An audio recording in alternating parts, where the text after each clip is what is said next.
Hello, create square size canvas or any shape that you would like. Then select dark color. Here I'm selecting dark blue color, creating a new layer. And then here, as you can see, I'm selecting monoline brush. Just use any higher size shape. Select white color and then try to draw a circle. Tap another finger so that it resizes to the perfect circle shape.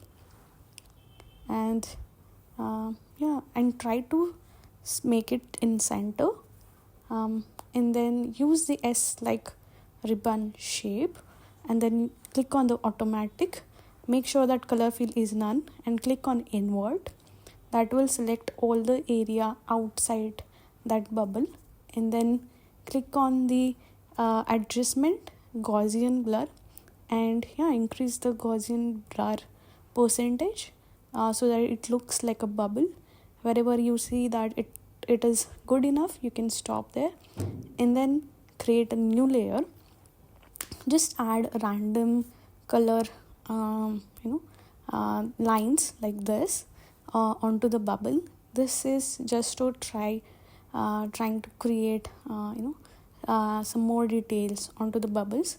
Like let's say there are some other items or objects surrounding to this bubble. Those shapes are reflecting onto it, like just some details to this bubbles.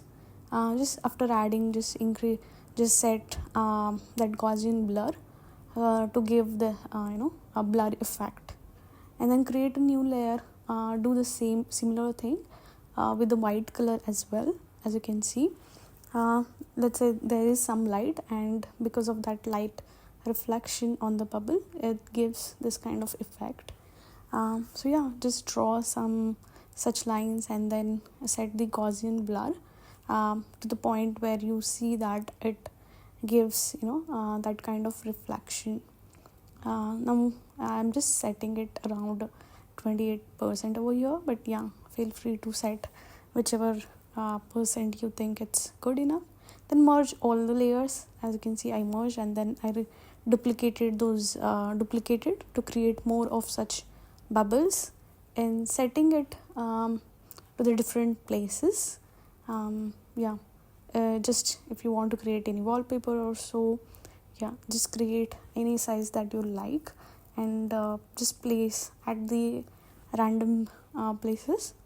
Here I just created 4 different bubbles and with the different sizes, and then merged all of this into single layer. And then using the selection tool uniform, I'm just keeping that to the again different corners so as to fill the entire canvas. So here, as you can see, I just created a few more, keeping it to the all the different places, about around 4 for each of the corners. And that's it. That's how it's done. Easy, right? Yep. Thanks.